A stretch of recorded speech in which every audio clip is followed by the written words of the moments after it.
Hello students, today we are going to talk about the last part of this chapter, that is measuring personality or the various ways in which personality can be measured. So yes, I am Pooja Rathod. I am a psychology lecturer at Viva College. So let's begin with measuring personality.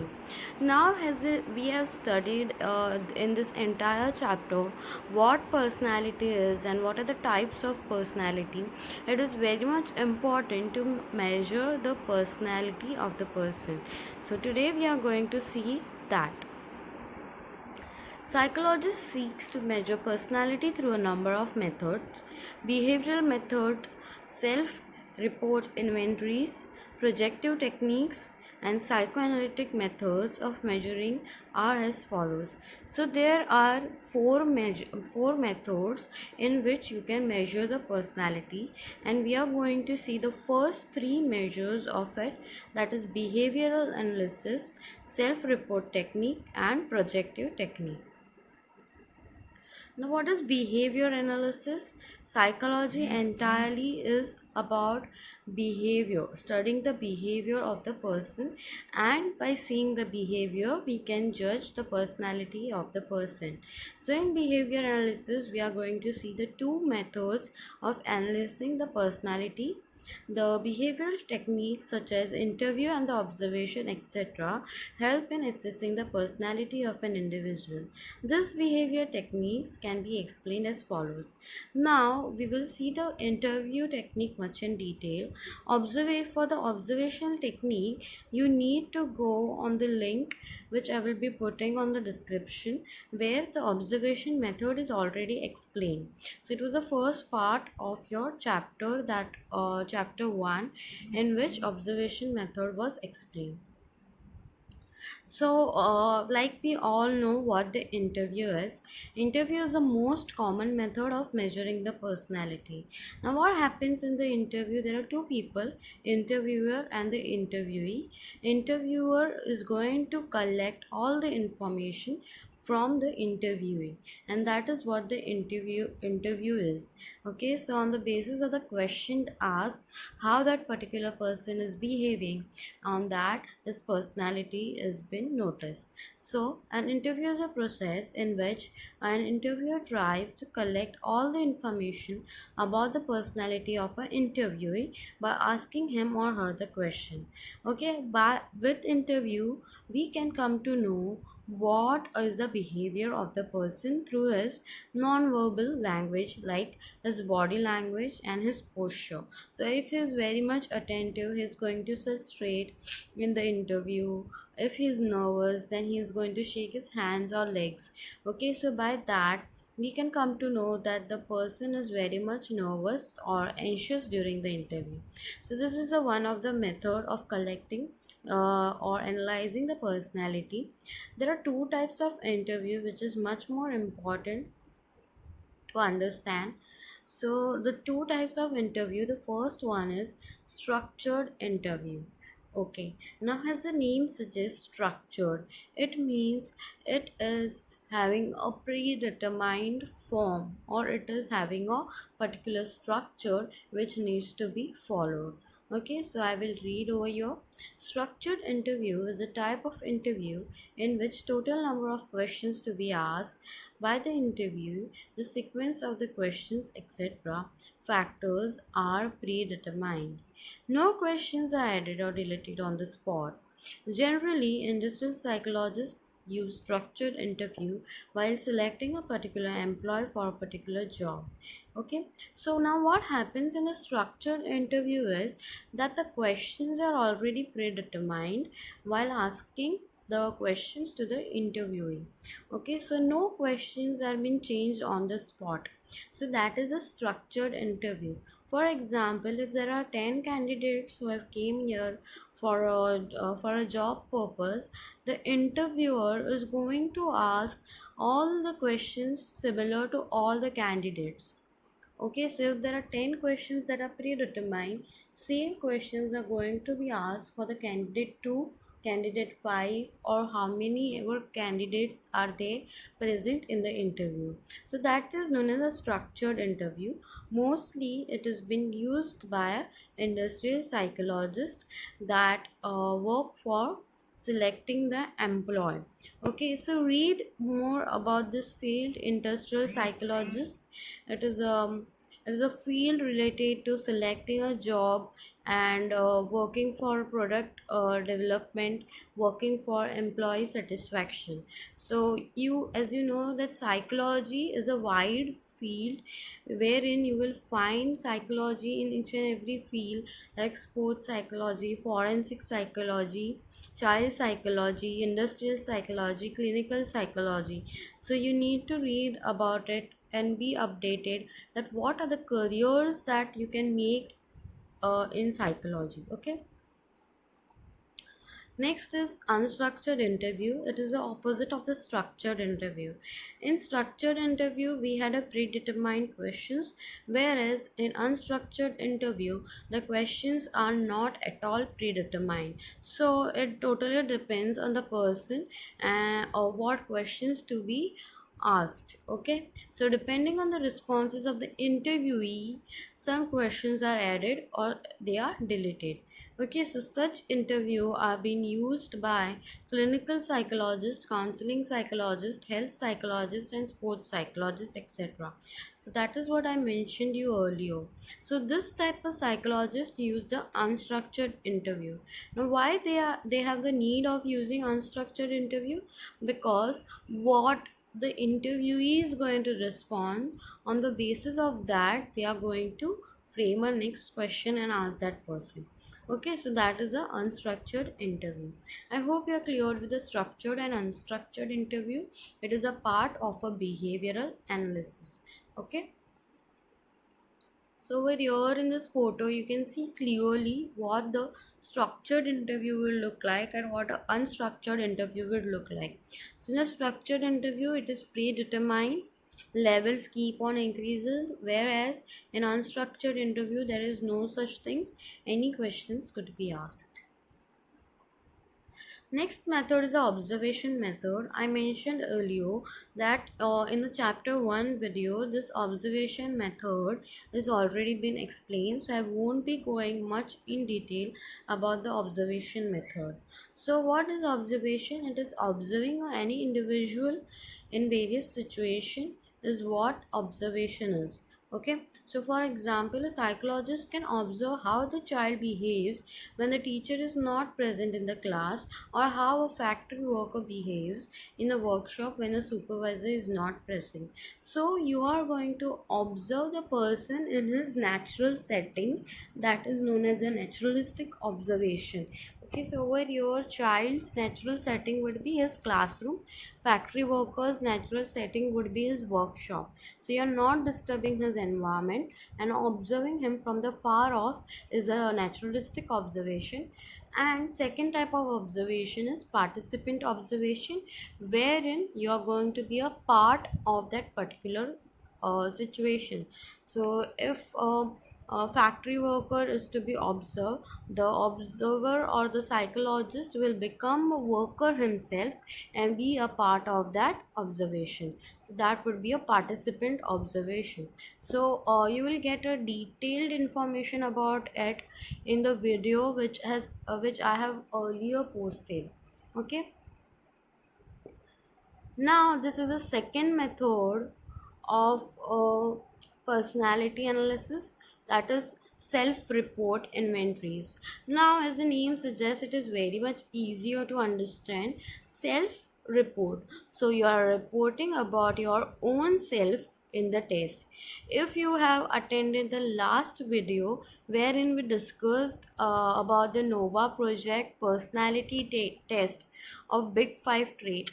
Okay, so what you did in that, you reported on your own self about yourself. Okay, so that is known as a self report technique. So various questions are being asked and you need to report about yourself, and that is known as a self report inventories. So here are the some of the examples of the self-report inventories. That is Minnesota Multiphasic Personality Inventory, that is MMPI. Then 16PF by Cattle, Myers and Briggs Type Indicator MBTI, High School Personality Inventory HSPQ are some of the examples of self-report inventory. So it is very easier from where in the client or a subject himself reports about his personality on his own. So like you did in the last lecture, you reported about your own self, and that was a self-report inventory.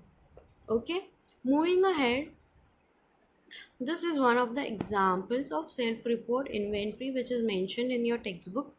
So here is a question. I am easygoing, and above you can see in the yellow is the rating scale. So you have to select any one circle and answer it. So I am easygoing. So if you are somewhat agree, you are going to mark over there. So that is how the self-report inventory is. Next we move on to the projective method. Now everyone is aware what the projector does. Okay, are you aware what the projector does? So it projects whatever we have put up in the laptop.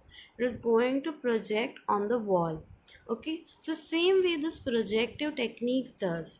What projective technique does is whatever feelings or whatever unconscious hidden things are there at unconscious level, that it projects in the form of test on the paper. Okay, so if it is confusing for you, I will read it so you will understand much more in detail. So this is the third type of technique used to analyze or measure the personality. So projective methods emerge from the psychoanalytic school of thought. Psychoanalytic was given by Sigmund Freud, we all know that, and Sigmund Freud talk about unconscious mind. So projective methods are intended to uncover the feelings, desires and conflicts that are hidden at the unconscious level. So whatever feelings, whatever things that are hidden in our unconscious mind come out with the help of this test, and that is why these tests are called as a projective tests or projective methods. In projective test situation, an individual responds freely to relatively unstructured or ambiguous materials. Okay, so the particular person who is giving a projective test, he is going to report by seeing any ambiguous materials. So the materials which are not having any meaning, such material is put forth in the front of that individual, and by seeing that material he is going to respond what he could see to the psychologist. Okay, while responding, individual projects their own personality onto the unstructured stimulus, often revealing their personal conflicts, motivation, coping styles, and other characteristics. Some of the major projective tests are as follows. So, when the person projects, he himself is projecting whatever unconscious motives are going in his own mind. Okay, so we will see various projective tests. Now over here you can see these are the 10 cards, and now what you can see in the first card, second card, all this is what is going in your unconscious mind, that itself you are projecting outside. So this is a kind of a projective test. So the earlier cards which we saw were from the Rorschach ink blot test, which was developed by Herman Rorschach in 1921. It uses 10 irregular ink blots. Okay, so this you can see in this picture is an ink blot. Now how this ink blot was formed? By putting the ink and then this paper was folded. So that is how this ink blot developed. Okay, so they are 5 black and white and 5 in color. Okay, so we can see over here there are 7 black and white, and 3 in color over here. So this would be an Indian adaptation of this Rorschach inkblot test. Standing against the white background, each inkblot test is shown in the fixed numbers of ways to the subject and asked to describe what they see in the each card. The subjects are allowed to hold the card in any position they want, whether it is upside down or sideways. Analysis of the test is required by the trained and skillful examiner. So this particular card, you can hold it in any form, okay, in any way or in any position. So if you don't want to sit straight, you can reverse it and you can visualize it, and whatever you can see in this particular card, you need to describe it to the psychologist. Now there are special trained psychologists required for conducting such tests, okay. So that is Rorschach inkblot test given by Herman Rorschach in 1921. Next is TAT, thematic apperception test. The TAT was developed by Morgan and Murray in 1935. It requires the individual to look at the picture and to interrupt it by telling a story. The individual is invited to say what led to the scene in the picture, why such event occurred, what is currently happening, and what the consequences will be. So now you can see on the left side of the screen, it is a part of this TAT test. Now by looking at this picture, you need to tell me what exactly is going in this particular picture or in this particular scene. Okay, then you need to tell me what has happened earlier in this scene, and the next is what will happen or what would be the consequences. So there are the three answers for one particular card, which is the present situation, the past, and the future. So this was developed by whom? Morgan and Murray in your 1935, known as thematic apperception test, TAT. Okay, so here you can see these are the examples of TAT over here. So this is the adult version of TAT, which can be given only for the people above 18 years. There is also a children version of thematic perception test. So that is given to the kids. Again here, this is one more example of thematic perception test, wherein you can see a beautiful nature. So you need to tell me what happened earlier and what will happen next. Okay, seeing to the picture. So if you go on to the Google and if you find if you put the TAT, you will get all those pictures and you can see and find it out what you can think about that picture. Okay, so in this particular measurement of personality, to summarize, we saw the three major technique. First one was behavioral analysis, second one was self inventory, and third one was projective technique. In behavioral analysis, we saw two techniques. First one was interview. In interview, we saw structured and unstructured. And then second in behavioral analysis was observation, right? And then we saw the second technique, that is self report inventory. In that we saw all those examples, that is MMPI, 16PF, right? So all these are the examples of self report technique. Then we saw the third one, that is projective technique, wherein our unconscious motives are being projected through this test, and it tells what are the hidden motives going on in our mind. Okay, so with that, we saw in projective technique, we saw again TAT, we saw Rorschach, right? Now we are going to the last one, that is SCT. SCT is again sentence completion test. So it is very simple form of test which shows whatever is going into the unconscious mind. So there would be an incomplete sentence given to you and you need to complete it on your own.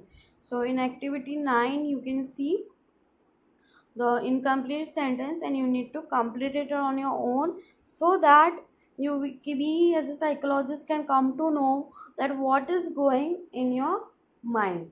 Okay, so this activity 9, that would be a kind of assignment or a homework for you. You can do it on your own. Okay, so with this said, I hope you understood whatever was taught today. If you have any doubts, feel free to ask me in the comment box. Alright, so bye and take care.